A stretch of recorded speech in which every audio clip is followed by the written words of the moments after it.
Chapter 13. We got into Milan early in the morning and they unloaded us in the freight yard. An ambulance took me to the American hospital. Riding in the ambulance on a stretcher, I could not tell what part of town we were passing through, but when they unloaded the stretcher I saw a marketplace and an open wine shop with a girl sweeping out. They were watering the street and it smelled of the early morning. They put the stretcher down and went in. The porter came out with them. He had gray mustaches, wore a doorman's cap and was in his shirt sleeves. The stretcher would not go into the elevator and they discussed whether it was better to lift me off the stretcher and go up in the elevator or carry the stretcher up the stairs. I listened to them discussing it.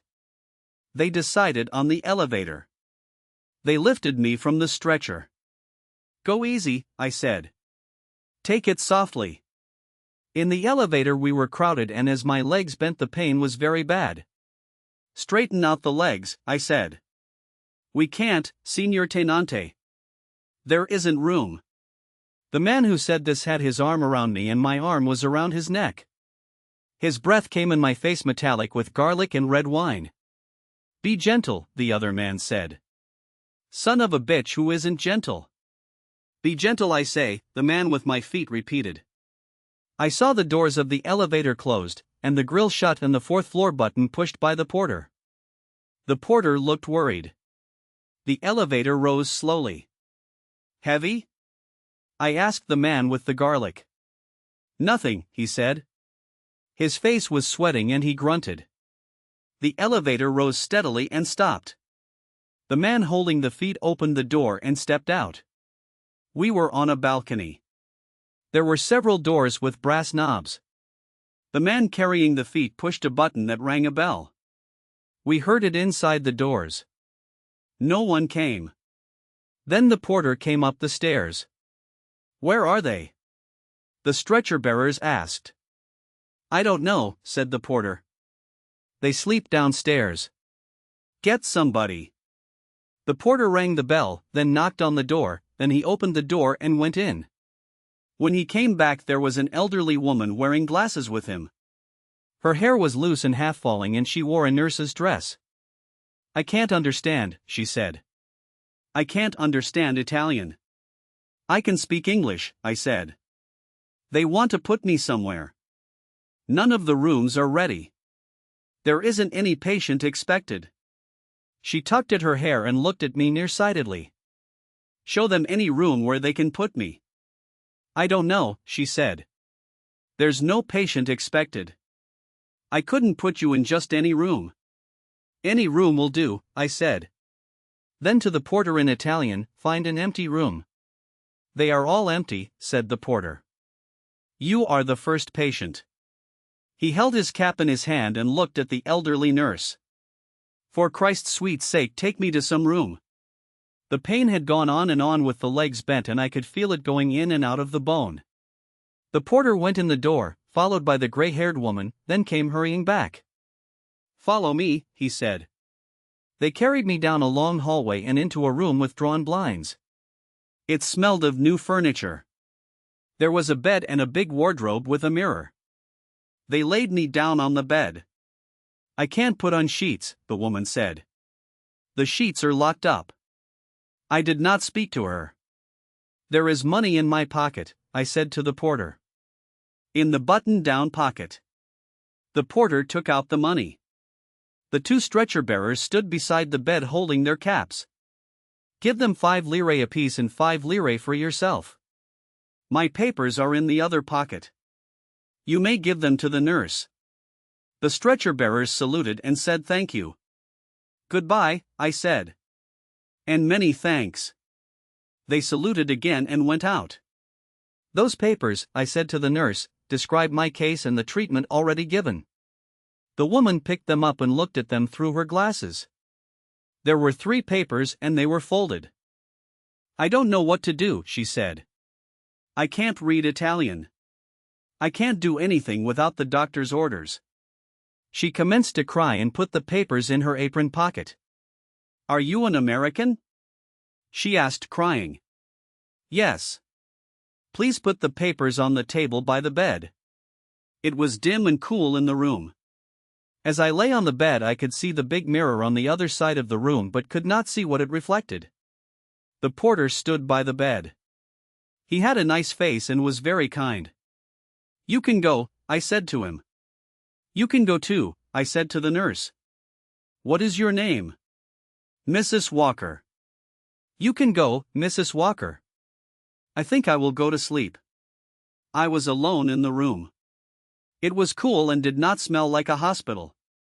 The mattress was firm and comfortable and I lay without moving, hardly breathing, happy and feeling the pain lessen. After a while I wanted a drink of water and found the bell on a cord by the bed and rang it, but nobody came. I went to sleep. When I woke I looked around. There was sunlight coming in through the shutters. I saw the big armoire, the bare walls, and 2 chairs. My legs in the dirty bandages stuck straight out in the bed.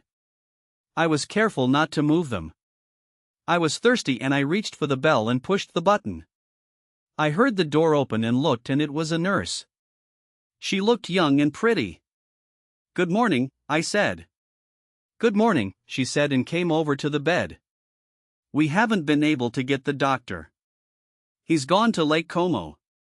No one knew there was a patient coming. What's wrong with you anyway?" "I'm wounded. In the legs and feet, and my head is hurt." "What's your name?" "Henry. Frederic Henry." "I'll wash you up. But we can't do anything to the dressings until the doctor comes." "Is Miss Barkley here?" "Number, there's no one by that name here." "Who was the woman who cried when I came in?" The nurse laughed. "That's Mrs. Walker. She was on night duty and she'd been asleep. She wasn't expecting anyone." While we were talking she was undressing me, and when I was undressed, except for the bandages, she washed me, very gently and smoothly. The washing felt very good. There was a bandage on my head, but she washed all around the edge. "Where were you wounded?" "On the Isonzo north of Plava." "Where is that?" "North of Gorizia." I could see that none of the places meant anything to her. "Do you have a lot of pain?" "Number, not much now." She put a thermometer in my mouth. "The Italians put it under the arm," I said. "Don't talk." When she took the thermometer out she read it and then shook it. "What's the temperature?" "You're not supposed to know that." "Tell me what it is." "It's almost normal. I never have any fever. My legs are full of old iron too." "What do you mean?" "They're full of trench mortar fragments, old screws, and bed springs and things." She shook her head and smiled. "If you had any foreign bodies in your legs they would set up an inflammation and you'd have fever." "All right," I said. "We'll see what comes out." She went out of the room and came back with the old nurse of the early morning. Together they made the bed with me in it. That was new to me and an admirable proceeding. "Who is in charge here?" "Miss Van Campen." "How many nurses are there?" "Just us 2. "Won't there be more?" "Some more are coming." "When will they get here?" "I don't know." "You ask a great many questions for a sick boy." "I'm not sick," I said, "I'm wounded." They had finished making the bed and I lay with a clean smooth sheet under me and another sheet over me. Mrs. Walker went out and came back with a pajama jacket. They put that on me and I felt very clean and dressed. "You're awfully nice to me," I said. The nurse called Miss Gage giggled. "Could I have a drink of water?" I asked. "Certainly." "Then you can have breakfast." "I don't want breakfast." "Can I have the shutters opened, please?" The light had been dim in the room, and when the shutters were opened it was bright sunlight and I looked out on a balcony, and beyond were the tile roofs of houses and chimneys. I looked out over the tiled roofs and saw white clouds and the sky very blue. "Don't you know when the other nurses are coming?" "Why? Don't we take good care of you?" "You're very nice." "Would you like to use the bedpan?" "I might try." They helped me and held me up, but it was not any use. Afterward I lay and looked out the open doors onto the balcony. "When does the doctor come?" "When he gets back. We've tried to telephone to Lake Como for him." Aren't there any other doctors? He's the doctor for the hospital. Miss Gage brought a pitcher of water and a glass. I drank 3 glasses and then they left me and I looked out the window a while and went back to sleep. I ate some lunch and in the afternoon Miss Van Campen, the superintendent, came up to see me. She did not like me and I did not like her. She was small and neatly suspicious and too good for her position. She asked many questions and seemed to think it was somewhat disgraceful that I was with the Italians. Can I have wine with the meals? I asked her. Only if the doctor prescribes it. I can't have it until he comes? Absolutely not. You plan on having him come eventually? We've telephoned him at Lake Como. She went out and Miss Gage came back. Why were you rude to Miss Van Campen? She asked after she had done something for me very skillfully. I didn't mean to be. But she was snooty. She said you were domineering and rude. I wasn't. But what's the idea of a hospital without a doctor? He's coming. They've telephoned for him to Lake Como. What does he do there? Swim? He has a clinic there. Why don't they get another doctor? Hush. Hush. Be a good boy and he'll come. I sent for the porter and when he came I told him in Italian to get me a bottle of Cinzano at the wine shop, a fiasco of Chianti and the evening papers. He went away and brought them wrapped in newspaper, unwrapped them and, when I asked him to, drew the corks and put the wine and vermouth under the bed. They left me alone and I lay in bed and read the papers a while, the news from the front. And the list of dead officers with their decorations and then reached down and brought up the bottle of Cinzano and held it straight up on my stomach. The cool glass against my stomach, and took little drinks making rings on my stomach from holding the bottle there between drinks. And watched it get dark outside over the roofs of the town. The swallows circled around and I watched them and the nighthawks flying above the roofs and drank the Cinzano. Miss Gage brought up a glass with some eggnog in it. I lowered the vermouth bottle to the other side of the bed when she came in. Miss Van Campen had some sherry put in this, she said. You shouldn't be rude to her. She's not young and this hospital is a big responsibility for her. Mrs. Walker's too old and she's no use to her. She's a splendid woman, I said. Thank her very much. I'm going to bring your supper right away. That's all right, I said. I'm not hungry. When she brought the tray and put it on the bed table I thanked her and ate a little of the supper. Afterward it was dark outside and I could see the beams of the searchlights moving in the sky. I watched for a while and then went to sleep. I slept heavily except once I woke sweating and scared and then went back to sleep trying to stay outside of my dream. I woke for good long before it was light and heard roosters crowing and stayed on awake until it began to be light. I was tired and once it was really light I went back to sleep again. Chapter 14. It was bright sunlight in the room when I woke. I thought I was back at the front and stretched out in bed. My legs hurt me and I looked down at them still in the dirty bandages, and seeing them knew where I was. I reached up for the bell cord and pushed the button. I heard it buzz down the hall and then someone coming on rubber soles along the hall. It was Miss Gage and she looked a little older in the bright sunlight and not so pretty. Good morning, she said. Did you have a good night? Yes. Thanks very much, I said. Can I have a barber? I came in to see you and you were asleep with this in the bed with you. She opened the armoire door and held up the vermouth bottle. It was nearly empty. I put the other bottle from under the bed in there too, she said. Why didn't you ask me for a glass? I thought maybe you wouldn't let me have it. I'd have had some with you. You're a fine girl.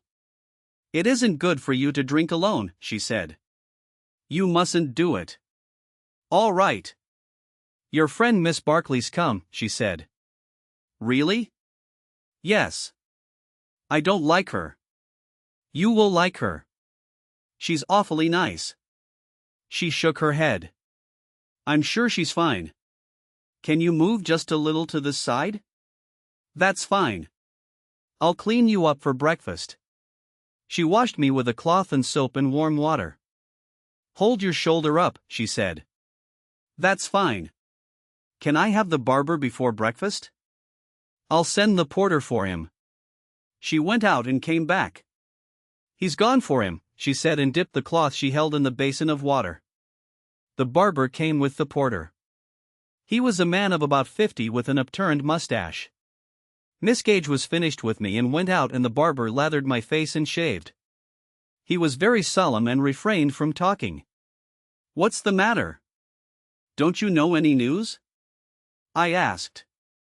What news? Any news. What's happened in the town? It is time of war, he said. The enemy's ears are everywhere. I looked up at him. Please hold your face still, he said, and went on shaving. I will tell nothing. What's the matter with you? I asked. I am an Italian. I will not communicate with the enemy. I let it go at that. If he was crazy, the sooner I could get out from under the razor the better. Once I tried to get a good look at him. Beware, he said. The razor is sharp. I paid him when it was over and tipped him half a lira. He returned the coins. I will not. I am not at the front. But I am an Italian. Get the hell out of here. With your permission, he said, and wrapped his razors in newspaper. He went out, leaving the 5 copper coins on the table beside the bed. I rang the bell. Miss Gage came in. Would you ask the porter to come, please? All right. The porter came in. He was trying to keep from laughing. Is that barber crazy? No, signorino. He made a mistake. He doesn't understand very well, and he thought I said you were an Austrian officer. Oh, I said. Ho, the porter laughed. He was funny. One move from you, he said, and he would have dashed. He drew his forefinger across his throat. Ho, he tried to keep from laughing. When I tell him you were not an Austrian. Ho. Ho, I said bitterly. How funny if he would cut my throat. Ho. No, signorino. No, no. He was so frightened of an Austrian. Ho. Ho, I said. Get out of here. He went out, and I heard him laughing in the hall. I heard someone coming down the hallway. I looked toward the door. It was Catherine Barkley. She came in the room and over to the bed. Hello, darling, she said. She looked fresh and young and very beautiful. I thought I had never seen anyone so beautiful. Hello, I said. When I saw her, I was in love with her. Everything turned over inside of me. She looked toward the door, saw there was no one, then she sat on the side of the bed and leaned over and kissed me. I pulled her down and kissed her and felt her heart beating. You sweet, I said. Weren't you wonderful to come here? It wasn't very hard. It may be hard to stay. You've got to stay, I said. Oh, you're wonderful. I was crazy about her. I could not believe she was really there and held her tight to me. You mustn't, she said. You're not well enough. Yes, I am. Come on. Number, you're not strong enough. Yes. I am. Yes. Please. You do love me? I really love you. I'm crazy about you. Come on, please. Feel our hearts beating. I don't care about our hearts. I want you. I'm just mad about you. You really love me? Don't keep on saying that. Come on. Please. Please, Catherine. All right, but only for a minute. All right, I said. Shut the door. You can't. You shouldn't. Come on. Don't talk. Please come on. Catherine sat in a chair by the bed. The door was open into the hall. The wildness was gone, and I felt finer than I had ever felt. She asked, Now do you believe I love you? Oh, you're lovely, I said. You've got to stay. They can't send you away. I'm crazy in love with you. We'll have to be awfully careful. That was just madness. We can't do that. We can at night. We'll have to be awfully careful. You'll have to be careful in front of other people. I will. You'll have to be. You're sweet. You do love me, don't you? Don't say that again. You don't know what that does to me. I'll be careful then. I don't want to do anything more to you. I have to go now, darling, really. Come back right away. I'll come when I can. Goodbye. Goodbye, sweet. She went out. God knows I had not wanted to fall in love with her. I had not wanted to fall in love with anyone. But God knows I had, and I lay on the bed in the room of the hospital in Milan and all sorts of things went through my head, but I felt wonderful, and finally Miss Gage came in. The doctor's coming, she said. He telephoned from Lake Como. When does he get here? He'll be here this afternoon. Chapter 15. Nothing happened until afternoon. The doctor was a thin, quiet little man who seemed disturbed by the war. He took out a number of small steel splinters from my thighs with delicate and refined distaste. He used a local anesthetic called something or other, snow, which froze the tissue and avoided pain until the probe, the scalpel, or the forceps got below the frozen portion. The anesthetized area was clearly defined by the patient, and after a time the doctor's fragile delicacy was exhausted and he said it would be better to have an X-ray. Probing was unsatisfactory, he said. The X-ray was taken at the Ospedale Maggiore and the doctor who did it was excitable, efficient, and cheerful. It was arranged by holding up the shoulders, that the patient should see personally some of the larger foreign bodies through the machine. The plates were to be sent over. The doctor requested me to write in his pocket notebook my name, and regiment, and some sentiment. He declared that the foreign bodies were ugly, nasty, brutal. The Austrians were sons of bitches. How many had I killed? I had not killed any, but I was anxious to please, and I said I had killed plenty. Miss Gage was with me, and the doctor put his arm around her and said she was more beautiful than Cleopatra. Did she understand that? Cleopatra, the former queen of Egypt. Yes, by God she was. We returned to the little hospital in the ambulance, and after a while and much lifting I was upstairs and in bed again. The plates came that afternoon. The doctor had said by God he would have them that afternoon, and he did. Catherine Barkley showed them to me. They were in red envelopes, and she took them out of the envelopes and held them up to the light, and we both looked. That's your right leg, she said, then put the plate back in the envelope. This is your left. Put them away, I said, and come over to the bed. I can't, she said. I just brought them in for a second to show you. She went out and I lay there. It was a hot afternoon and I was sick of lying in bed. I sent the porter for the papers, all the papers he could get. Before he came back, 3 doctors came into the room. I have noticed that doctors who fail in the practice of medicine have a tendency to seek one another's company and aid in consultation. A doctor who cannot take out your appendix properly will recommend to you a doctor who will be unable to remove your tonsils with success. These were 3 such doctors. This is the young man, said the house doctor with the delicate hands. How do you do? Said the tall, gaunt doctor with the beard. The 3rd doctor, who carried the X-ray plates in their red envelopes, said nothing. Remove the dressings? Questioned the bearded doctor. Certainly. Remove the dressings, please, nurse, the house doctor said to Miss Gage. Miss Gage removed the dressings. I looked down at the legs. At the field hospital they had the look of not too freshly ground hamburger steak. Now they were crusted and the knee was swollen and discolored and the calf sunken, but there was no pus. Very clean, said the house doctor. Very clean and nice. Said the doctor with the beard. The 3rd doctor looked over the house doctor's shoulder.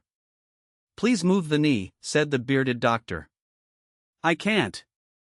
Test the articulation? The bearded doctor questioned. He had a stripe beside the 3 stars on his sleeve. That meant he was a first captain. Certainly, the house doctor said. 2 of them took hold of my right leg very gingerly and bent it. That hurts, I said. Yes. Yes. A little further, doctor. That's enough. That's as far as it goes, I said. Partial articulation, said the first captain. He straightened up. May I see the plates again, please, doctor? The third doctor handed him one of the plates. Number the left leg, please. That is the left leg, doctor. You are right. I was looking from a different angle. He returned the plate. The other plate he examined for some time. You see, doctor? He pointed to one of the foreign bodies which showed spherical and clear against the light. They examined the plate for some time. Only one thing I can say, the first captain with the beard said. It is a question of time. 3 months, 6 months probably. Certainly the synovial fluid must reform. Certainly. It is a question of time.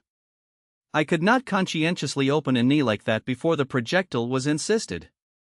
I agree with you, doctor. 6 months for what? I asked. 6 months for the projectile to insist before the knee can be opened safely. I don't believe it, I said.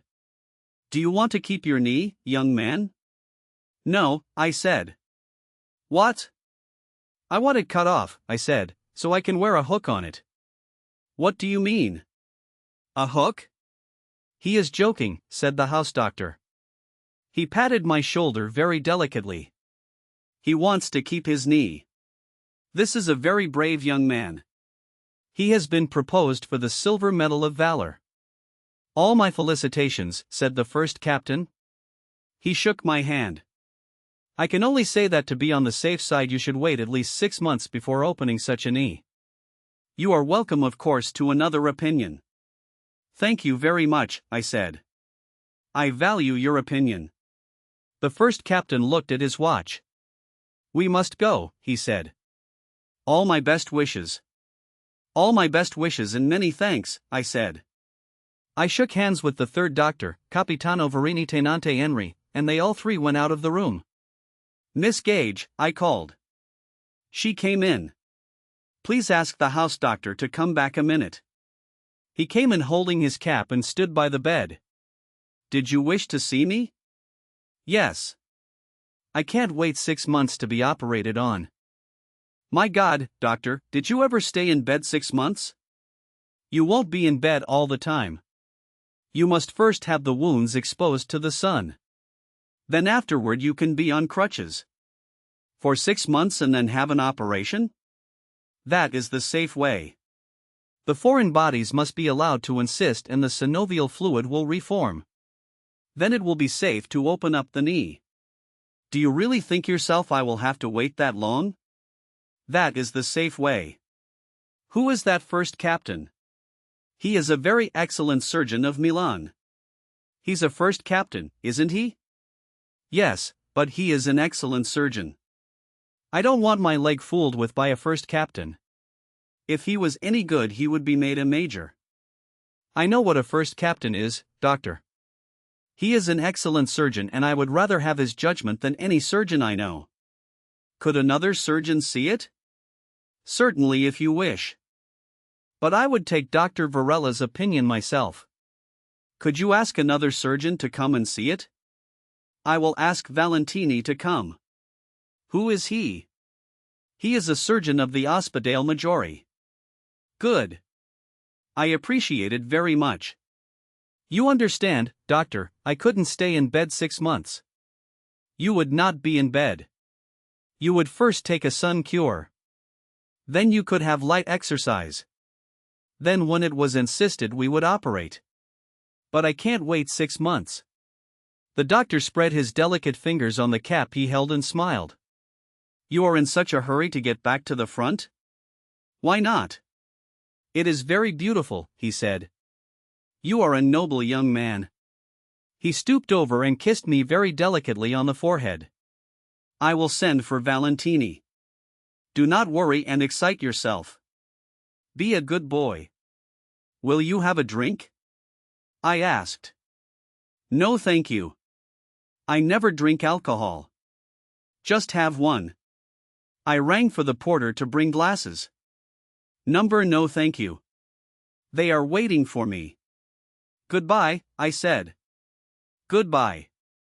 2 hours later, Dr. Valentini came into the room.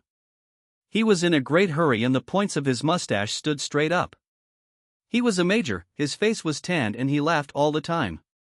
"How did you do it, this rotten thing?" he asked. "Let me see the plates." "Yes. Yes. That's it. You look healthy as a goat. Who's the pretty girl? Is she your girl?" "I thought so." "Isn't this a bloody war? How does that feel?" "You are a fine boy. I'll make you better than new." "Does that hurt?" "You bet it hurts. How they love to hurt you, these doctors. What have they done for you so far? Can't that girl talk Italian? She should learn. What a lovely girl. I could teach her. I will be a patient here myself." "No, but I will do all your maternity work free." "Does she understand that?" "She will make you a fine boy.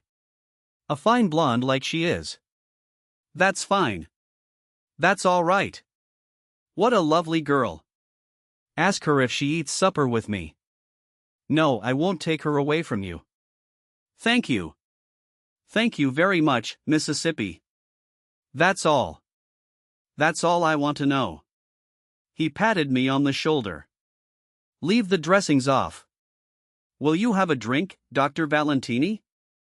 "A drink? Certainly. I will have 10 drinks. Where are they?" "In the armoire. Miss Barkley will get the bottle." "Cheerio." "Cheerio to you, Mississippi. What a lovely girl. I will bring you better cognac than that." He wiped his mustache. "When do you think it can be operated on?"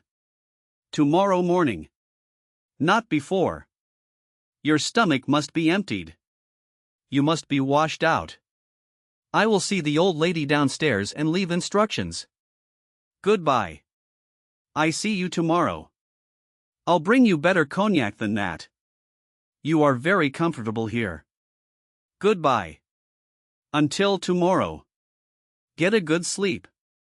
I'll see you early." He waved from the doorway, his mustaches went straight up, his brown face was smiling. There was a star and a box on his sleeve because he was a major. Chapter 16. That night a bat flew into the room through the open door that led onto the balcony and through which we watched the night over the roofs of the town. It was dark in our room except for the small light of the night over the town, and the bat was not frightened but hunted in the room as though he had been outside. We lay and watched him, and I do not think he saw us because we lay so still. After he went out we saw a searchlight come on and watched the beam move across the sky and then go off, and it was dark again. A breeze came in the night and we heard the men of the anti-aircraft gun on the next roof talking. It was cool and they were putting on their capes. I worried in the night about someone coming up, but Catherine said they were all asleep. Once in the night we went to sleep, and when I woke she was not there, but I heard her coming along the hall and the door opened and she came back to the bed and said it was all right, she had been downstairs and they were all asleep. She had been outside Miss Van Campen's door and heard her breathing in her sleep. She brought crackers and we ate them and drank some vermouth. We were very hungry, but she said that would all have to be gotten out of me in the morning. I went to sleep again in the morning when it was light, and when I was awake I found she was gone again. She came in looking fresh and lovely and sat on the bed, and the sun rose while I had the thermometer in my mouth and we smelled the dew on the roofs and then the coffee of the men at the gun on the next roof. "I wish we could go for a walk," Catherine said. "I'd wheel you if we had a chair." "How would I get into the chair?" "We'd do it. We could go out to the park and have breakfast outdoors." I looked out the open doorway. "What we'll really do," she said, "is get you ready for your friend Dr. Valentini. I thought he was grand. I didn't like him as much as you did. But I imagine he's very good." "Come back to bed, Catherine." "Please," I said. "I can't. Didn't we have a lovely night? And can you be on night duty tonight?" "I probably will." "But you won't want me." "Yes, I will." "No, you won't. You've never been operated on. You don't know how you'll be." "I'll be all right." You'll be sick and I won't be anything to you. Come back then now. No, she said. I have to do the chart, darling, and fix you up. You don't really love me or you'd come back again. You're such a silly boy. She kissed me. That's all right for the chart. Your temperature's always normal. You've such a lovely temperature. You've got a lovely everything. Oh no. You have the lovely temperature. I'm awfully proud of your temperature. Maybe all our children will have fine temperatures. Our children will probably have beastly temperatures. What do you have to do to get me ready for Valentini? Not much.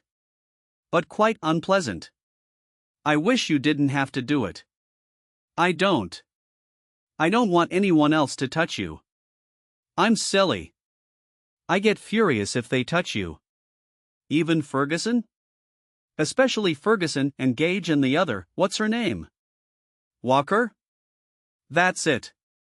They've too many nurses here now. There must be some more patients or they'll send us away.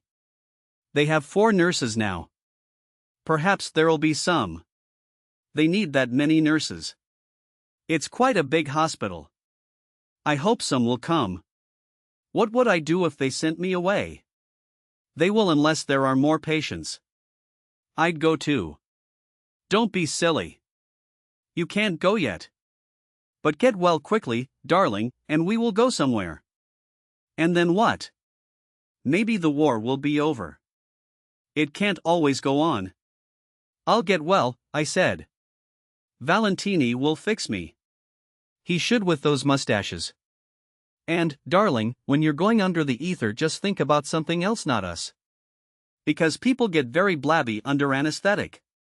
What should I think about? Anything. Anything but us. Think about your people. Or even any other girl. Number. Say your prayers then. That ought to create a splendid impression. Maybe I won't talk. That's true. Often people don't talk. I won't talk. Don't brag, darling. Please don't brag.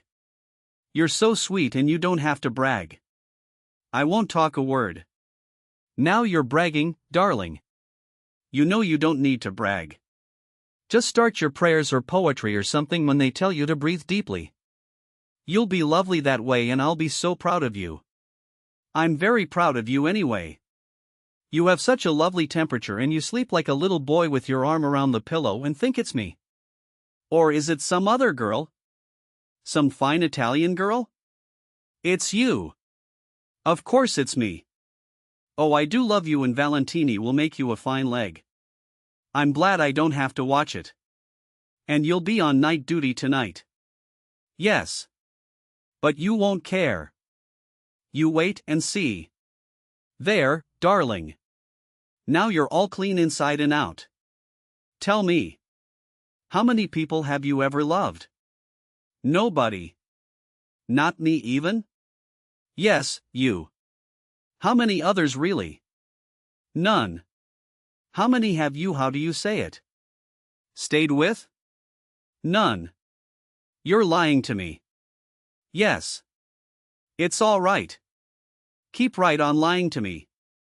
That's what I want you to do. Were they pretty? I never stayed with anyone. That's right. Were they very attractive? I don't know anything about it. You're just mine. That's true and you've never belonged to anyone else. But I don't care if you have. I'm not afraid of them. But don't tell me about them. When a man stays with a girl, when does she say how much it costs? I don't know. Of course not. Does she say she loves him? Tell me that. I want to know that. Yes. If he wants her to. Does he say he loves her? Tell me please. It's important. He does if he wants to. But you never did? Really? Number. Not really. Tell me the truth? No, I lied. You wouldn't, she said. I knew you wouldn't. Oh, I love you, darling. Outside the sun was up over the roofs and I could see the points of the cathedral with the sunlight on them. I was clean inside and outside and waiting for the doctor. And that's it? Catherine said. She says just what he wants her to? Not always. But I will. I'll say just what you wish and I'll do what you wish and then you will never want any other girls, will you? She looked at me very happily. I'll do what you want and say what you want and then I'll be a great success, won't I? Yes. What would you like me to do now that you're all ready? Come to the bed again. All right. I'll come. Oh, darling, darling, darling, I said. You see, she said. I do anything you want. You're so lovely. I'm afraid I'm not very good at it yet. You're lovely. I want what you want. There isn't any me anymore. Just what you want. You sweet. I'm good. Aren't I good? You don't want any other girls, do you? Number. You see? I'm good. I do what you want. Chapter 17. When I was awake after the operation, I had not been away. You do not go away. They only choke you.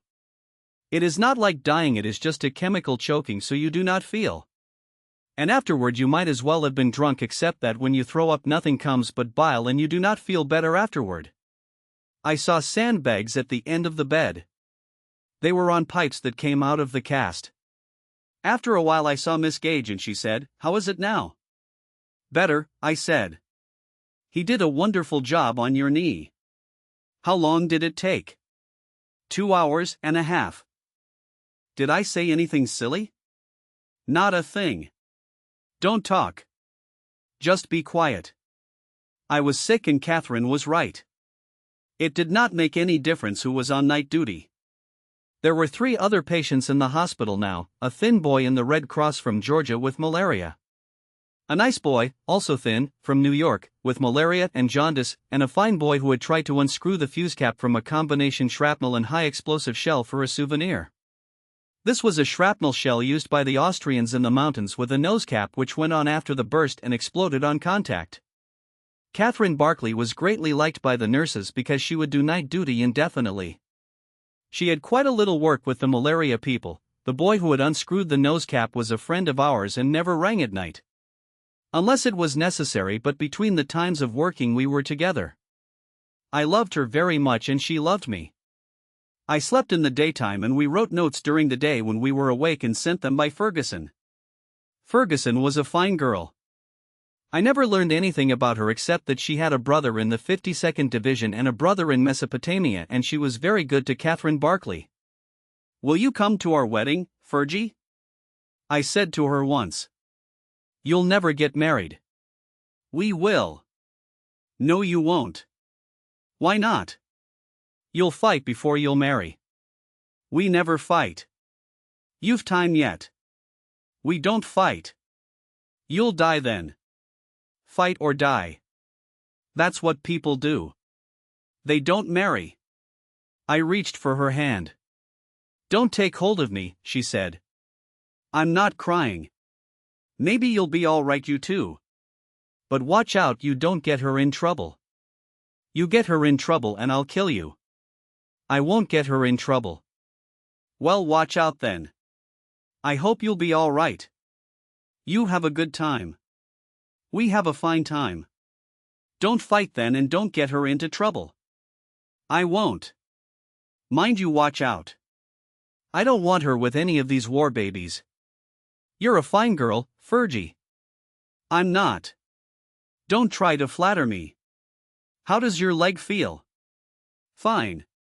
How is your head?" She touched the top of it with her fingers. It was sensitive like a foot that had gone to sleep. "It's never bothered me. A bump like that could make you crazy." "It never bothers you?" "Number. You're a lucky young man. Have you the letter done?" "I'm going down." "It's here," I said. "You ought to ask her not to do night duty for a while. She's getting very tired." "All right. I will. I want to do it, but she won't let me. The others are glad to let her have it. You might give her just a little rest. All right. Miss Van Campen spoke about you sleeping all the forenoons. She would. It would be better if you let her stay off nights a little while. I want her to. You do not. But if you would make her, I'd respect you for it. I'll make her. I don't believe it. She took the note and went out. I rang the bell, and in a little while Miss Gage came in. What's the matter? I just wanted to talk to you. Don't you think Miss Barkley ought to go off night duty for a while? She looks awfully tired. Why does she stay on so long? Miss Gage looked at me. I'm a friend of yours, she said. You don't have to talk to me like that. What do you mean? Don't be silly. Was that all you wanted? Do you want a vermouth? All right. Then I have to go. She got out the bottle from the armoire and brought a glass. You take the glass, I said. I'll drink out of the bottle. Here's to you, said Miss Gage. What did Van Campen say about me sleeping late in the mornings? She just jawed about it. She calls you our privileged patient. To hell with her. She isn't mean, Miss Gage said. She's just old and cranky. She never liked you. Number. Well, I do. And I'm your friend. Don't forget that. You're awfully damned nice. Number, I know who you think is nice. But I'm your friend. How does your leg feel? Fine. I'll bring some cold mineral water to pour over it. It must itch under the cast. It's hot outside. You're awful nice. Does it itch much? Number, it's fine. I'll fix those sandbags better. She leaned over. I'm your friend. I know you are. No, you don't. But you will someday. Catherine Barkley took 3 nights off night duty and then she came back on again. It was as though we met again after each of us had been away on a long journey. Chapter 18. We had a lovely time that summer. When I could go out, we rode in a carriage in the park. I remember the carriage, the horse going slowly, and up ahead the back of the driver with his varnished high hat, and Catherine Barkley sitting beside me. If we let our hands touch, just the sight of my hand touching hers, we were excited. Afterward, when I could get around on crutches, we went to dinner at Biffy's or the Gran Italia and sat at the tables outside on the floor of the Galleria. The waiters came in and out, and there were people going by in candles with shades on the tablecloths, and after we decided that we liked the Gran Italia best. George, the head waiter, saved us a table. He was a fine waiter, and we let him order the meal while we looked at the people, and the great Galleria in the dusk, and each other. We drank dry white Capri iced in a bucket, although we tried many of the other wines, Frisa, Barbera, and the sweet white wines. They had no wine waiter because of the war, and George would smile ashamedly when I asked about wines like Frisa. If you imagine a country that makes a wine because it tastes like strawberries, he said. Why shouldn't it? Catherine asked. It sounds splendid. You try it, lady, said George, if you want to. But let me bring a little bottle of Margaux for the tenante. I'll try it too, George. Sir, I can't recommend you to. It doesn't even taste like strawberries. It might, said Catherine. It would be wonderful if it did. I'll bring it, said George, and when the lady is satisfied I'll take it away. It was not much of a wine. As he said, it did not even taste like strawberries. We went back to Capri. One evening I was short of money and George loaned me 100 lire. That's all right, tenante, he said. I know how it is. I know how a man gets short. If you or the lady need money, I've always got money. After dinner we walked through the Galleria, past the other restaurants and the shops with their steel shutters down, and stopped at the little place where they sold sandwiches, ham and lettuce sandwiches and anchovy sandwiches made of very tiny brown glazed rolls and only about as long as your finger. They were to eat in the night when we were hungry.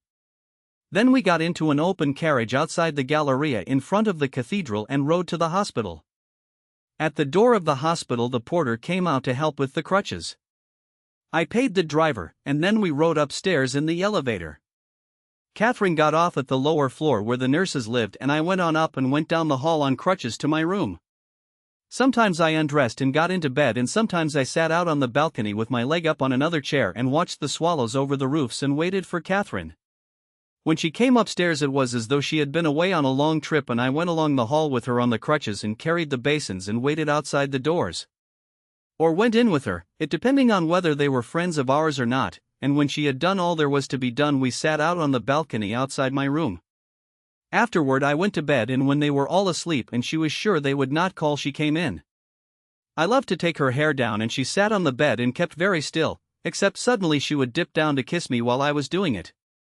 And I would take out the pins and lay them on the sheet, and it would be loose, and I would watch her while she kept very still, and then take out the last 2 pins and it would all come down, and she would drop her head and we would both be inside of it. And it was the feeling of inside a tent or behind a falls. She had wonderfully beautiful hair, and I would lie sometimes and watch her twisting it up in the light that came in the open door, and it shone even in the night as water shines sometimes just before it is really daylight. She had a lovely face and body, and lovely smooth skin too. We would be lying together, and I would touch her cheeks and her forehead and under her eyes and her chin and throat with the tips of my fingers and say, "Smooth as piano keys," and she would stroke my chin with her finger and say, "Smooth as emery paper and very hard on piano keys." Is it rough? No, darling. I was just making fun of you. It was lovely in the nights, and if we could only touch each other we were happy. Besides all the big times, we had many small ways of making love, and we tried putting thoughts in the other one's head while we were in different rooms. It seemed to work sometimes, but that was probably because we were thinking the same thing anyway. We said to each other that we were married the first day she had come to the hospital, and we counted months from our wedding day. I wanted to be really married, but Catherine said that if we were, they would send her away, and if we merely started on the formalities they would watch her and would break us up. We would have to be married under Italian law, and the formalities were terrific. I wanted us to be married really because I worried about having a child if I thought about it. But we pretended to ourselves we were married and did not worry much, and I suppose I enjoyed not being married. Really? I know one night we talked about it and Catherine said, "But, darling, they'd send me away." Maybe they wouldn't. They would. They'd send me home, and then we would be apart until after the war. I'd come on leave. You couldn't get to Scotland and back on a leave. Besides, I won't leave you. What good would it do to marry now? We're really married. I couldn't be any more married. I only wanted to for you. There isn't any me. I'm you. Don't make up a separate me. I thought girls always wanted to be married. They do. But, darling, I am married. I'm married to you. Don't I make you a good wife? You're a lovely wife. You see, darling, I had one experience of waiting to be married. I don't want to hear about it. You know I don't love anyone but you. You shouldn't mind because someone else loved me. I do. You shouldn't be jealous of someone who's dead when you have everything. No, but I don't want to hear about it. Poor darling. And I know you've been with all kinds of girls, and it doesn't matter to me. Couldn't we be married privately some way? Then if anything happened to me, or if you had a child. There's no way to be married except by church or state. We are married privately. You see, darling, it would mean everything to me if I had any religion. But I haven't any religion. You gave me the St. Anthony. That was for luck. Someone gave it to me. Then nothing worries you? Only being sent away from you. You're my religion. You're all I've got. All right. But I'll marry you the day you say. Don't talk as though you had to make an honest woman of me, darling. I'm a very honest woman. You can't be ashamed of something if you're only happy and proud of it. Aren't you happy? But you won't ever leave me for someone else. No, darling. I won't ever leave you for someone else.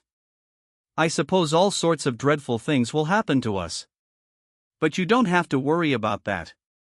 I don't. But I love you so much, and you did love someone else before. And what happened to him? He died. Yes, and if he hadn't, I wouldn't have met you. I'm not unfaithful, darling. I've plenty of faults, but I'm very faithful. You'll be sick of me, I'll be so faithful. I'll have to go back to the front pretty soon. We won't think about that until you go. You see, I'm happy, darling, and we have a lovely time. I haven't been happy for a long time, and when I met you, perhaps I was nearly crazy. Perhaps I was crazy. But now we're happy and we love each other. Let's please just be happy. You are happy, aren't you? Is there anything I do you don't like? Can I do anything to please you? Would you like me to take down my hair? Do you want to play? Yes, and come to bed. All right. I'll go and see the patients first. Chapter 19. The summer went that way. I do not remember much about the days, except that they were hot and that there were many victories in the papers. I was very healthy and my legs healed quickly, so that it was not very long after I was first on crutches before I was through with them and walking with a cane. Then I started treatments at the Ospedale Maggiore for bending the knees, mechanical treatments, baking in a box of mirrors with violet rays, massage, and baths. I went over there afternoons and afterward stopped at the cafe and had a drink and read the papers. I did not roam around the town, but wanted to get home to the hospital from the cafe. All I wanted was to see Catherine. The rest of the time I was glad to kill. Mostly I slept in the mornings, and in the afternoons, sometimes, I went to the races, and late to the mechanotherapy treatments. Sometimes I stopped in at the Anglo-American Club and sat in a deep leather cushion chair in front of the window and read the magazines. They would not let us go out together when I was off crutches because it was unseemly for a nurse to be seen unchaperoned with a patient who did not look as though he needed attendance. So we were not together much in the afternoons. Although sometimes we could go out to dinner if Ferguson went along. Miss Van Campen had accepted the status that we were great friends because she got a great amount of work out of Catherine. She thought Catherine came from very good people and that prejudiced her in her favor finally. Miss Van Campen admired family very much and came from an excellent family herself. The hospital was quite busy, too, and that kept her occupied. It was a hot summer and I knew many people in Milan, but always was anxious to get back home to the hospital as soon as the afternoon was over.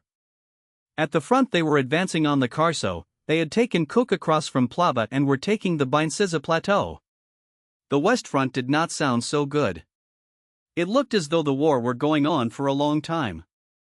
We were in the war now, but I thought it would take a year to get any great amount of troops over and train them for combat. Next year would be a bad year, or a good year maybe. The Italians were using up an awful amount of men. I did not see how it could go on. Even if they took all the Bincisa and Monte San Gabriele, there were plenty of mountains beyond for the Austrians. I had seen them. All the highest mountains were beyond. On the Carso they were going forward, but there were marshes and swamps down by the sea. Napoleon would have whipped the Austrians on the plains. He never would have fought them in the mountains. He would have let them come down and whipped them around Verona. Still nobody was whipping anyone on the Western Front. Perhaps wars weren't won anymore. Maybe they went on forever. Maybe it was another 100 Years' War. I put the paper back on the rack and left the club. I went down the steps carefully and walked up the Via Manzoni. Outside the Grand Hotel I met old Myers and his wife getting out of a carriage. They were coming back from the races. She was a big busted woman in black satin. He was short and old, with a white mustache, and walked flat-footed with a cane. "How do you do? How do you do?" She shook hands. "Hello," said Myers. "How were the races?" "Fine. They were just lovely. I had 3 winners." "How did you do?" I asked Myers. "All right. I had a winner." "I never know how he does," Mrs. Myers said. "He never tells me." "I do all right," Myers said. He was being cordial. "You ought to come out." While he talked you had the impression that he was not looking at you or that he mistook you for someone else. "I will," I said. I'm coming up to the hospital to see you, Mrs. Myers said. I have some things for my boys. You're all my boys. You certainly are my dear boys. They'll be glad to see you. Those dear boys. You too. You're one of my boys. I have to get back, I said. You give my love to all those dear boys. I've got lots of things to bring. I've some fine marsala and cakes. Goodbye, I said. They'll be awfully glad to see you. Goodbye, said Myers. You come around to the Galleria. You know where my table is. We're all there every afternoon. I went on up the street. I wanted to buy something at the Cova to take to Catherine. Inside, at the Cova, I bought a box of chocolate, and while the girl wrapped it up I walked over to the bar. There were a couple of British and some aviators. I had a martini alone, paid for it, picked up the box of chocolate at the outside counter and walked on home toward the hospital. Outside the little bar up the street from the Scala there were some people I knew, a vice-consul, two fellows who studied singing, and Ettore Moretti, an Italian from San Francisco who was in the Italian army. I had a drink with them. One of the singers was named Ralph Simmons, and he was singing under the name of Enrico Del Credo. I never knew how well he could sing, but he was always on the point of something very big happening. He was fat and looked shopworn around the nose and mouth as though he had hay fever. He had come back from singing in Piacenza. He had sung Tosca and it had been wonderful. Of course you've never heard me sing, he said. When will you sing here? I'll be at the Scala in the fall. I'll bet they throw the benches at you, Ettore said. Did you hear how they threw the benches at him in Medina? It's a damned lie. They threw the benches at him, Ettore said. I was there. I threw 6 benches myself. You're just a wop from Frisco. He can't pronounce Italian, Ettore said. Everywhere he goes they throw the benches at him. Piacenza's the toughest house to sing in the north of Italy, the other tenor said. Believe me, that's a tough little house to sing. This tenor's name was Edgar Saunders, and he sang under the name of Edoardo Giovanni. I'd like to be there to see them throw the benches at you, Ettore said. You can't sing Italian. He's a nut, said Edgar Saunders. All he knows how to say is throw benches. That's all they know how to do when you two sing, Ettore said. Then when you go to America you'll tell about your triumphs at the Scala. They wouldn't let you get by the first note at the Scala. I'll sing at the Scala, Simmons said. I'm going to sing Tosca in October. We'll go, won't we, Mac? Ettore said to the vice-consul. They'll need somebody to protect them. Maybe the American army will be there to protect them, the vice-consul said. Do you want another drink, Simmons? You want a drink, Saunders? All right, said Saunders. I hear you're going to get the silver medal, Ettore said to me. What kind of citation you going to get? I don't know. I don't know, I'm going to get it. You're going to get it. Oh boy, the girls at the Cova will think you're fine then. They'll all think you killed 200 Austrians or captured a whole trench by yourself. Believe me, I got to work for my decorations. How many have you got, Ettore? Asked the vice-consul. He's got everything, Simmons said. He's the boy they're running the war for. I've got the bronze twice and 3 silver medals, said Ettore. But the papers on only one have come through. What's the matter with the others? Asked Simmons. The action wasn't successful, said Ettore. When the action isn't successful they hold up all the medals. How many times have you been wounded, Ettore? 3 times bad. I got 3 wound stripes. See? He pulled his sleeve around. The stripes were parallel silver lines on a black background sewed to the cloth of the sleeve about 8 inches below the shoulder. You got one too, Ettore said to me. Believe me, they're fine to have. I'd rather have them than medals. Believe me, boy, when you get 3 you've got something. You only get 1 for a wound that puts you 3 months in the hospital. Where were you wounded, Ettore? Asked the vice-consul. Ettore pulled up his sleeve. Here, he showed the deep smooth red scar. Here on my leg. I can't show you that because I got puttees on, and in the foot. There's dead bone in my foot that stinks right now. Every morning I take new little pieces out and it stinks all the time. What hit you? Asked Simmons. A hand grenade. One of those potato mashers. It just blew the whole side of my foot off. You know those potato mashers? He turned to me. Sure. I saw the son of a bitch throw it, Ettery said. It knocked me down and I thought I was dead all right, but those damn potato mashers haven't got anything in them. I shot the son of a bitch with my rifle.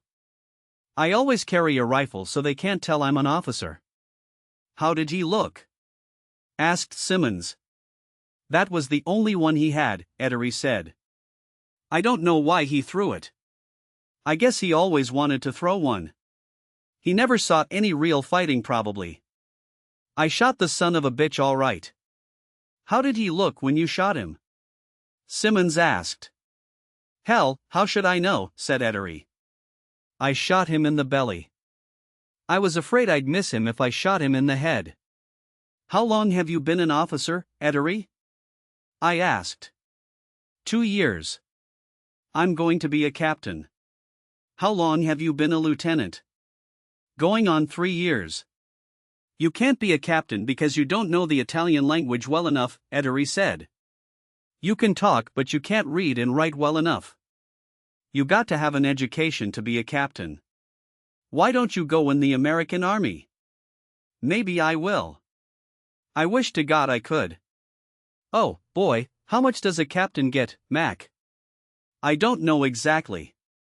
Around $250, I think. Jesus Christ, what I could do with $250. You better get in the American Army quick, Fred. See if you can't get me in. All right. I can command a company in Italian. I could learn it in English easy. You'd be a general, said Simmons. No, I don't know enough to be a general. A general's got to know a hell of a lot. You guys think there ain't anything to war. You ain't got brains enough to be a second-class corporal. Thank God I don't have to be, Simmons said. Maybe you will if they round up all you slackers. Oh, boy, I'd like to have you two in my platoon. Mac too. I'd make you my orderly, Mac. You're a great boy, Ettery, Mac said. But I'm afraid you're a militarist. I'll be a colonel before the war's over, Ettery said. If they don't kill you. They won't kill me. He touched the stars at his collar with his thumb and forefinger. See me do that? We always touch our stars if anybody mentions getting killed. Let's go, Sim, said Saunders standing up. All right. So long, I said. I have to go too. It was 5:45 by the clock inside the bar. Ciao, Ettery. Ciao, Fred, said Ettery. That's pretty fine you're going to get the silver medal. I don't know I'll get it. You'll get it all right, Fred. I heard you were going to get it all right. Well, so long, I said. Keep out of trouble, Ettery. Don't worry about me. I don't drink and I don't run around. I'm no boozer and whorehound. I know what's good for me. So long, I said. I'm glad you're going to be promoted captain. I don't have to wait to be promoted. I'm going to be a captain for merit of war. You know.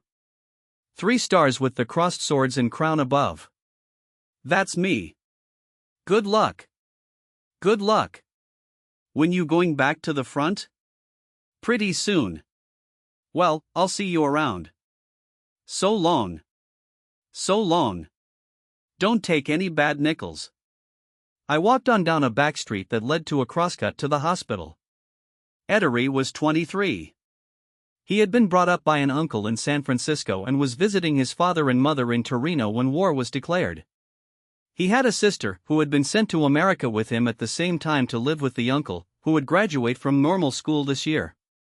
He was a legitimate hero who bored everyone he met. Catherine could not stand him. We have heroes too, she said. But usually, darling, they're much quieter. I don't mind him. I wouldn't mind him if he wasn't so conceited and didn't bore me, and bore me, and bore me. He bores me. You're sweet to say so, darling. But you don't need to. You can picture him at the front and you know he's useful, but he's so much the type of boy I don't care for. I know. You're awfully sweet to know, and I try and like him, but he's a dreadful, dreadful boy really. He said this afternoon he was going to be a captain. I'm glad, said Catherine. That should please him. Wouldn't you like me to have some more exalted rank? No, darling. I only want you to have enough rank so that we're admitted to the better restaurants. That's just the rank I have. You have a splendid rank. I don't want you to have any more rank. It might go to your head. Oh, darling, I'm awfully glad you're not conceited.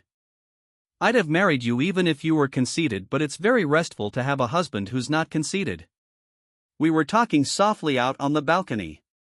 The moon was supposed to rise, but there was a mist over the town and it did not come up, and in a little while it started to drizzle and we came in. Outside the mist turned to rain, and in a little while it was raining hard and we heard it drumming on the roof.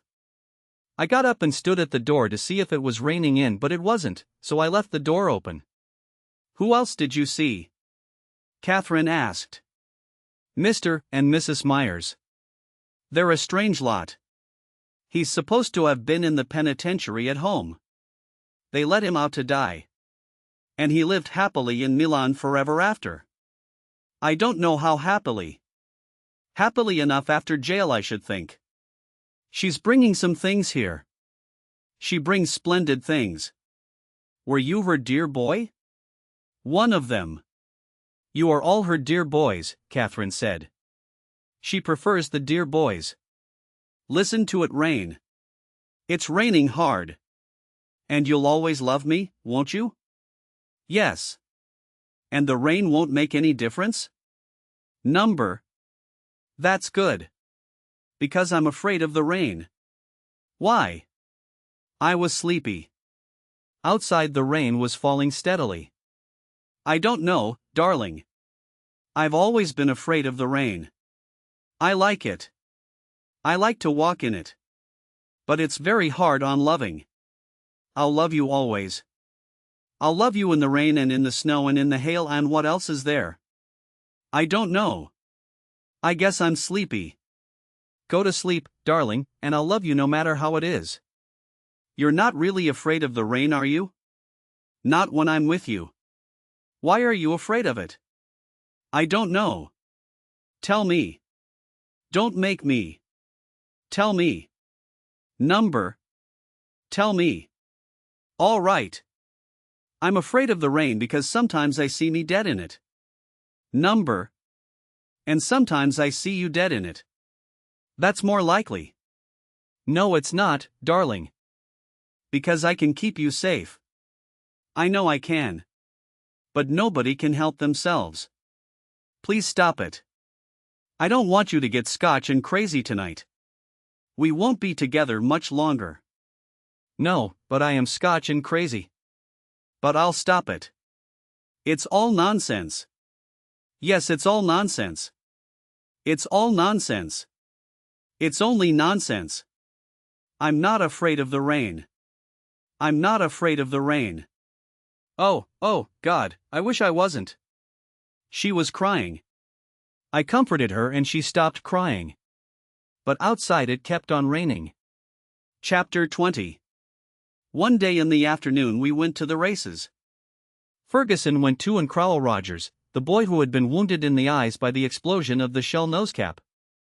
The girls dressed to go after lunch while Crowell and I sat on the bed in his room and read the past performances of the horses and the predictions in the racing paper.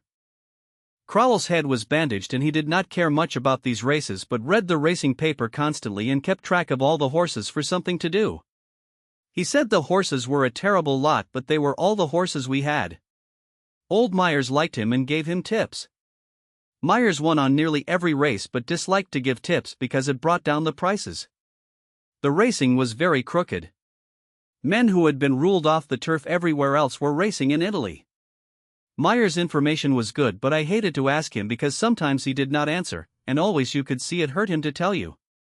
But he felt obligated to tell us for some reason, and he hated less to tell Crowell. Crowell's eyes had been hurt, one was hurt badly, and Myers had trouble with his eyes, and so he liked Crowell. Myers never told his wife what horses he was playing, and she won or lost, mostly lost, and talked all the time. We four drove out to San Siro in an open carriage. It was a lovely day, and we drove out through the park and out along the tramway and out of town where the road was dusty. There were villas with iron fences and big overgrown gardens and ditches with water flowing and green vegetable gardens with dust on the leaves. We could look across the plain and see farmhouses and the rich green farms with their irrigation ditches and the mountains to the north. There were many carriages going into the racetrack, and the men at the gate let us in without cards because we were in uniform. We left the carriage, bought programs, and walked across the infield and then across the smooth thick turf of the course to the paddock.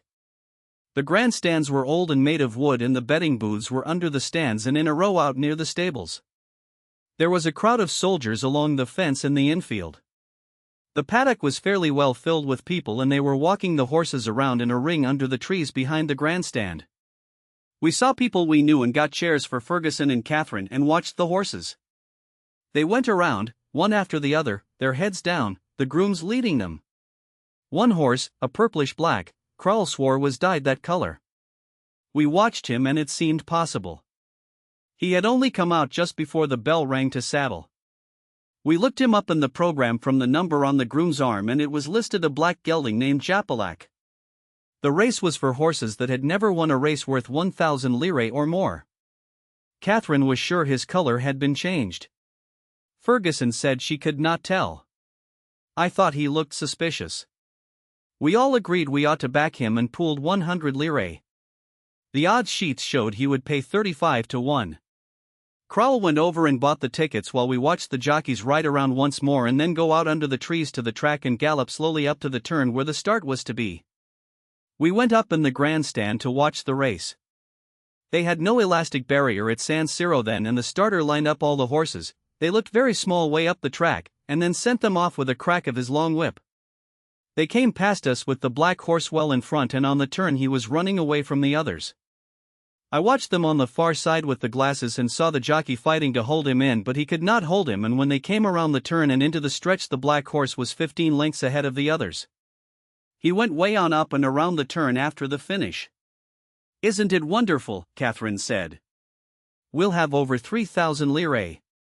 He must be a splendid horse." "I hope his color doesn't run," Crowell said, "before they pay off." "He was really a lovely horse," Catherine said. "I wonder if Mr. Myers backed him." "Did you have the winner?" I called to Myers. He nodded. "I didn't," Mrs. Myers said. "Who did you children bet on?" "Japalac." "Really?" "He's 35 to 1. We liked his color."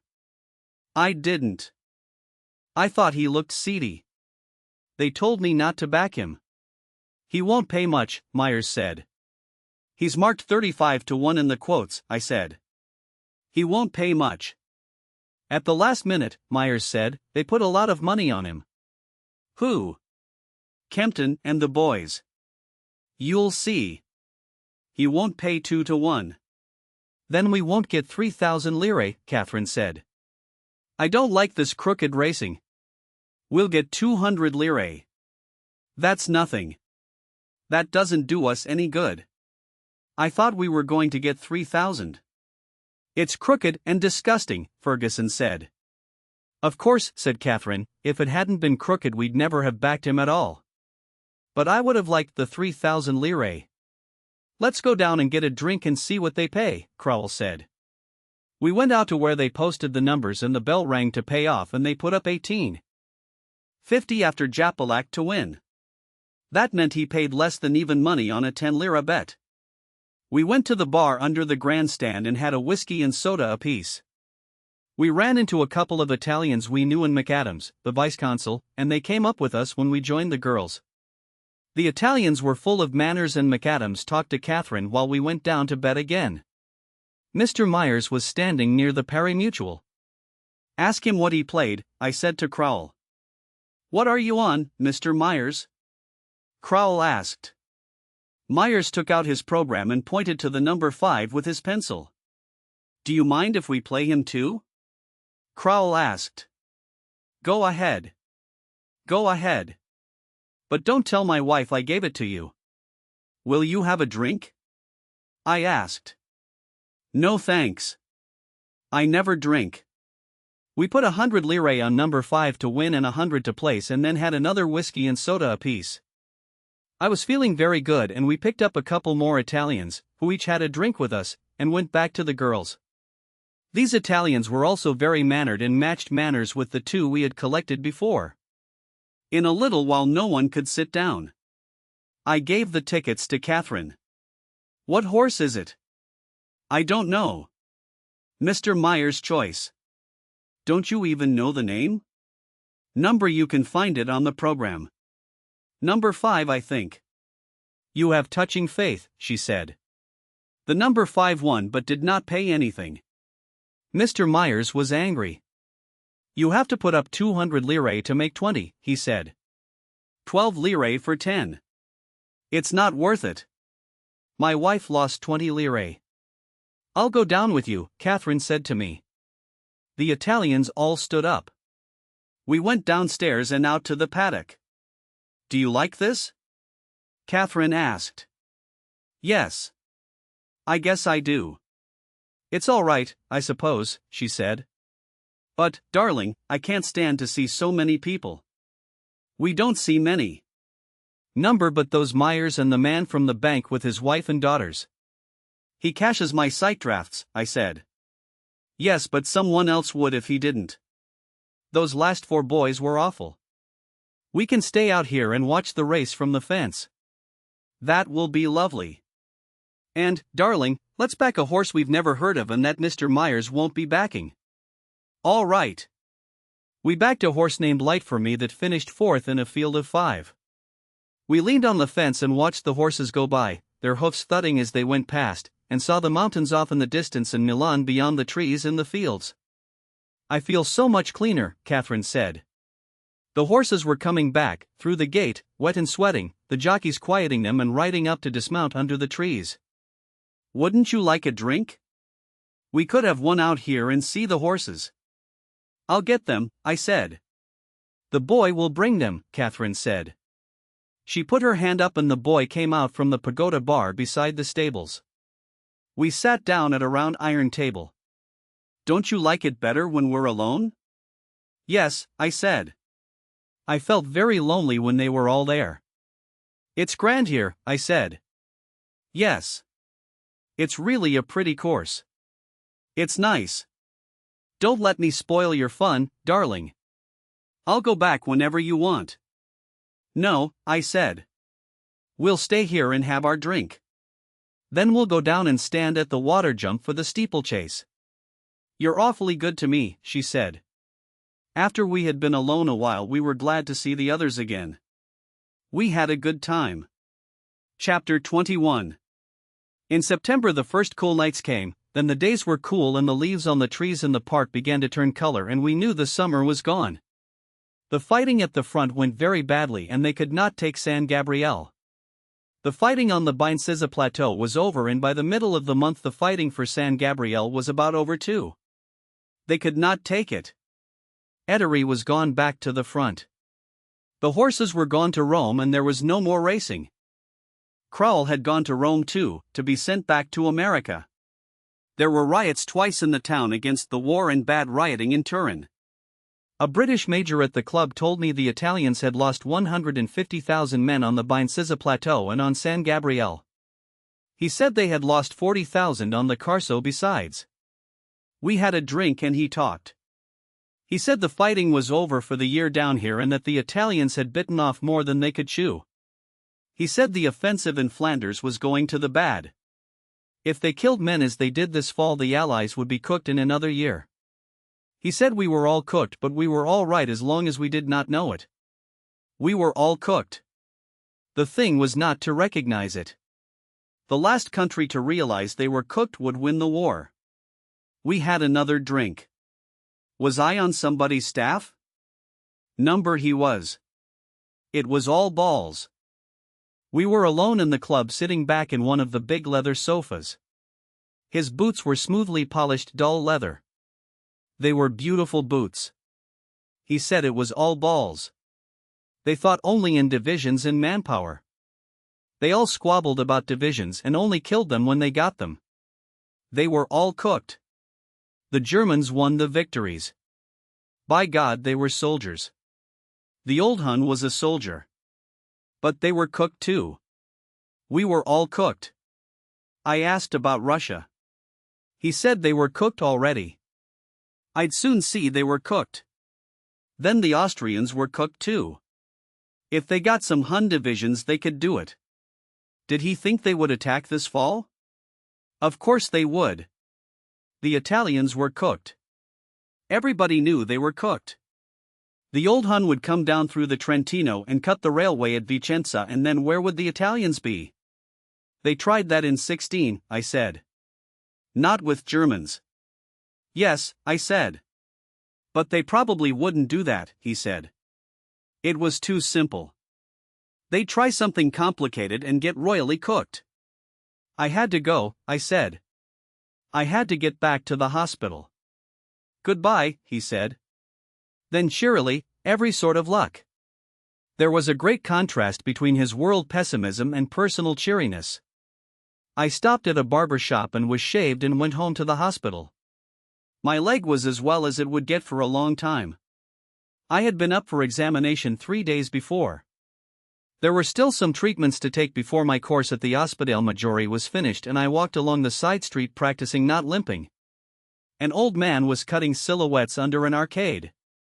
I stopped to watch him. 2 girls were posing and he cut their silhouettes together, snipping very fast and looking at them, his head on one side. The girls were giggling. He showed me the silhouettes before he pasted them on white paper and handed them to the girls. They're beautiful, he said.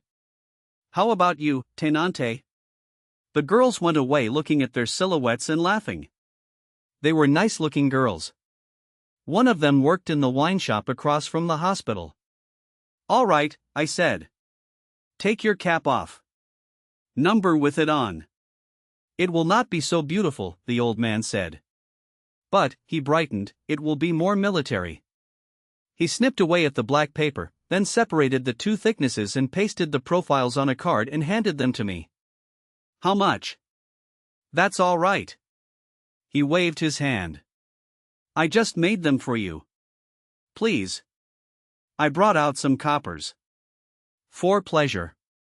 Number, I did them for a pleasure. Give them to your girl. Many thanks until we meet. Until I see thee. I went on to the hospital. There were some letters, an official one, and some others. I was to have 3 weeks convalescent leave and then return to the front. I read it over carefully. Well, that was that.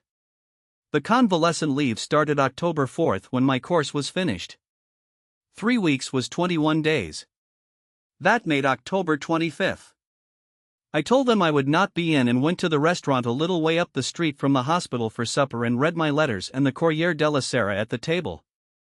There was a letter from my grandfather, containing family news, patriotic encouragement, a draft for $200. And a few clippings, a dull letter from the priest at our mess, a letter from a man I knew who was flying with the French and had gotten in with a wild gang and was telling about it.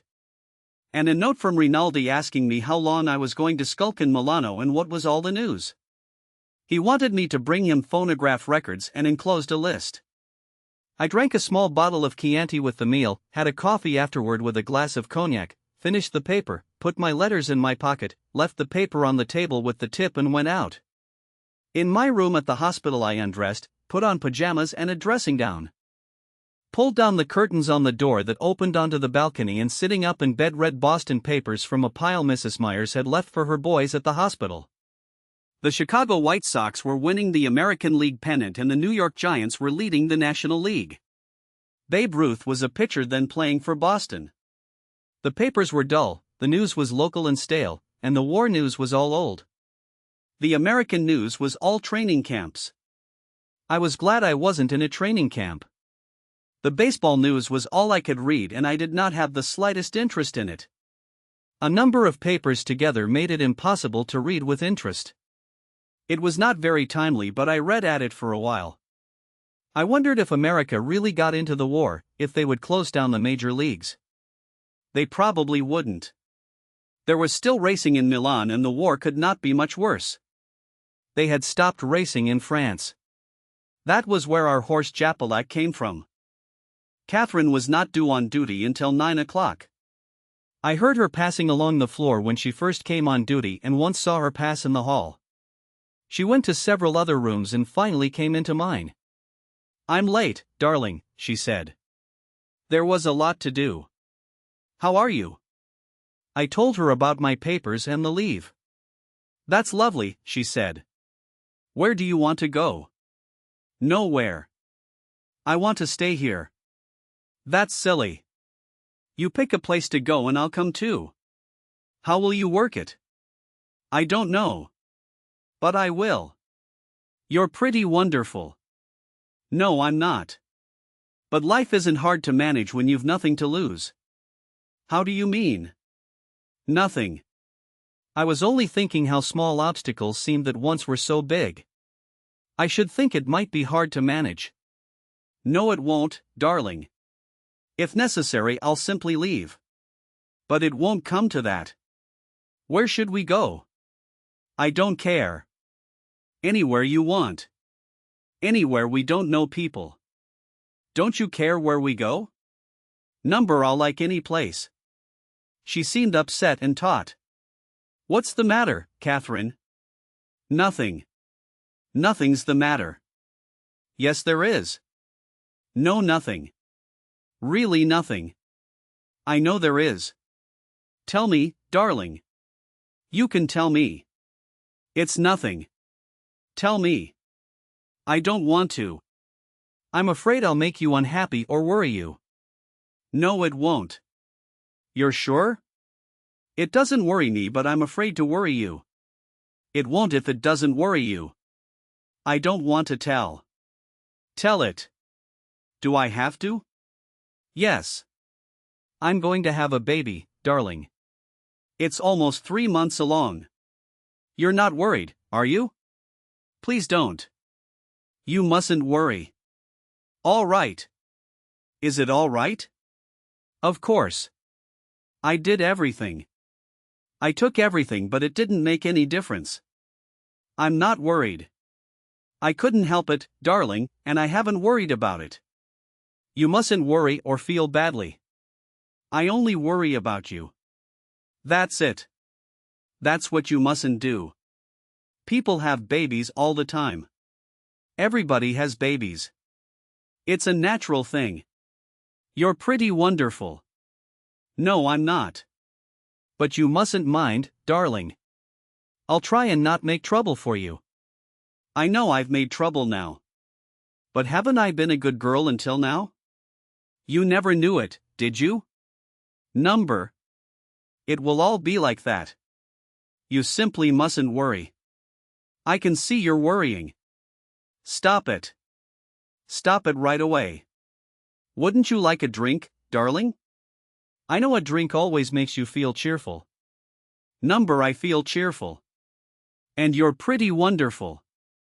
"No, I'm not." "But I'll fix everything to be together if you pick out a place for us to go. It ought to be lovely in October. We'll have a lovely time, darling, and I'll write you every day while you're at the front." "Where will you be?" "I don't know yet. But somewhere splendid. I'll look after all that." We were quiet a while and did not talk.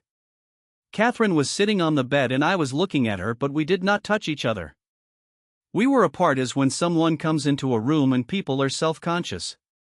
She put out her hand and took mine. "You aren't angry, are you, darling?" "Number. And you don't feel trapped?" "Maybe a little. But not by you." "I didn't mean by me." "You mustn't be stupid. I meant trapped at all. You always feel trapped biologically." She went away a long way without stirring or removing her hand. "Always isn't a pretty word." "I'm sorry." "It's all right." But you see, I've never had a baby and I've never even loved anyone. And I've tried to be the way you wanted, and then you talk about always. I could cut off my tongue, I offered. Oh, darling. She came back from wherever she had been. You mustn't mind me. We were both together again and the self-consciousness was gone. We really are the same one and we mustn't misunderstand on purpose. We won't. But people do. They love each other and they misunderstand on purpose and they fight and then suddenly they aren't the same one. We won't fight. We mustn't. Because there's only us two and in the world there's all the rest of them. If anything comes between us, we're gone and then they have us. They won't get us, I said. Because you're too brave. Nothing ever happens to the brave. They die, of course. But only once. I don't know. Who said that? The coward dies 1,000 deaths, the brave but one? Of course. Who said it? I don't know. He was probably a coward, she said. He knew a great deal about cowards but nothing about the brave. The brave dies perhaps 2,000 deaths if he's intelligent. He simply doesn't mention them. I don't know. It's hard to see inside the head of the brave. Yes. That's how they keep that way. You're an authority. You're right, darling. That was deserved. You're brave. No, she said. But I would like to be. I'm not, I said. I know where I stand. I've been out long enough to know. I'm like a ball player that bats 230 and knows he's no better. What is a ball player that bats 230? It's awfully impressive.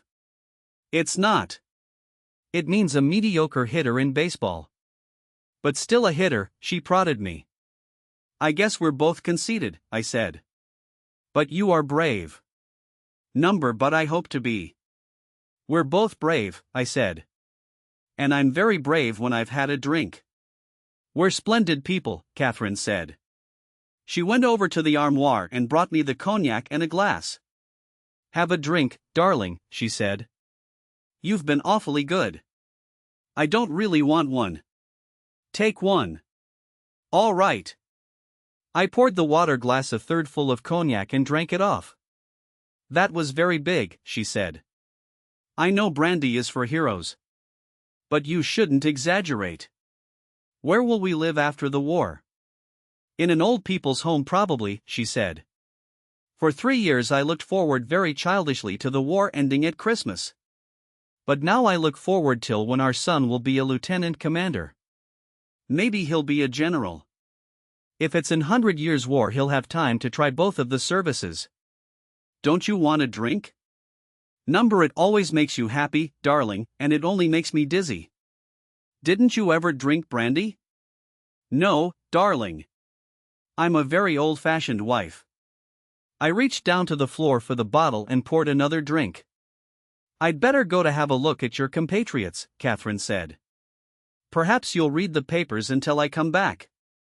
Do you have to go? Now or later? All right. Now. I'll come back later. I'll have finished the papers, I said. Chapter 22. It turned cold that night and the next day it was raining. Coming home from the Ospedale Maggiore it rained very hard and I was wet when I came in. Up in my room the rain was coming down heavily outside on the balcony, and the wind blew it against the glass doors. I changed my clothing and drank some brandy, but the brandy did not taste good. I felt sick in the night and in the morning after breakfast I was nauseated. There is no doubt about it, the house surgeon said. Miss Gage looked. They had me look in a glass. The whites of the eyes were yellow and it was the jaundice. I was sick for 2 weeks with it. For that reason we did not spend a convalescent leave together. We had planned to go to Palanza on Lago Maggiore. It is nice there in the fall when the leaves turn. There are walks you can take and you can troll for trout in the lake. It would have been better than Stresa because there are fewer people at Palanza. Stresa is so easy to get to from Milan that there are always people you know. There is a nice village at Palanza and you can row out to the islands where the fishermen live and there is a restaurant on the biggest island. But we did not go. One day while I was in bed with Jaundice, Miss Van Campen came in the room, opened the door into the armoire and saw the empty bottles there. I had sent a load of them down by the porter and I believe she must have seen them going out and come up to find some more. They were mostly vermouth bottles, Marsala bottles, Capri bottles, empty Chianti flasks and a few cognac bottles. The porter had carried out the large bottles, those that had held vermouth, and the straw-covered Chianti flasks, and left the brandy bottles for the last. It was the brandy bottles and a bottle shaped like a bear, which had held Kümmel, that Miss Van Campen found. The bear-shaped bottle enraged her particularly. She held it up. The bear was sitting up on his haunches with his paws up, there was a cork in his glass head and a few sticky crystals at the bottom. I laughed.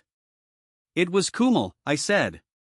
The best Kümmel comes in those bear-shaped bottles. It comes from Russia. Those are all brandy bottles, aren't they? Miss Van Campen asked. I can't see them all, I said. But they probably are. How long has this been going on? I bought them and brought them in myself, I said. I have had Italian officers visit me frequently and I have kept brandy to offer them.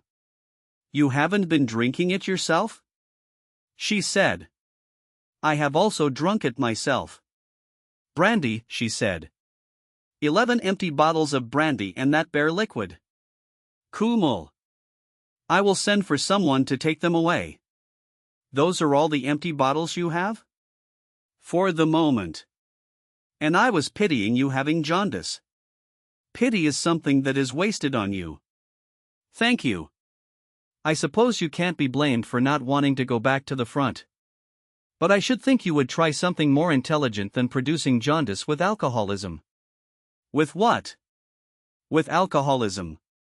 You heard me say it. I did not say anything. Unless you find something else, I'm afraid you will have to go back to the front when you are through with your jaundice. I don't believe self-inflicted jaundice entitles you to a convalescent leave. You don't? I do not. Have you ever had jaundice, Miss Van Campen? No, but I have seen a great deal of it. You noticed how the patients enjoyed it? I suppose it is better than the front. Miss Van Campen, I said, did you ever know a man who tried to disable himself by kicking himself in the scrotum? Miss Van Campen ignored the actual question. She had to ignore it or leave the room. She was not ready to leave because she had disliked me for a long time and she was now cashing in. I have known many men to escape the front through self-inflicted wounds. That wasn't the question. I have seen self-inflicted wounds also. I asked you if you had ever known a man who had tried to disable himself by kicking himself in the scrotum. Because that is the nearest sensation to jaundice, and it is a sensation that I believe few women have ever experienced. That was why I asked you if you had ever had the jaundice, Miss Van Campen, because Miss Van Campen left the room. Later Miss Gage came in. What did you say to Van Campen? She was furious. We were comparing sensations. You're a fool, Gage said. She's after your scalp. She has my scalp, I said. She's lost me my leave and she might try and get me court-martialed. She's mean enough. She never liked you, Gage said. What's it about? She says I've drunk myself into jaundice so as not to go back to the front. Pooh, said Gage. I'll swear you've never taken a drink.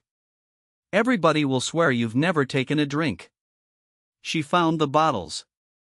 I've told you 100 times to clear out those bottles. Where are they now? In the armoire. Have you a suitcase? Number put them in that rucksack. Miss Gage packed the bottles in the rucksack. I'll give them to the porter, she said. She started for the door. Just a minute, Miss Van Campen said. I'll take those bottles. She had the porter with her. Carry them, please, she said.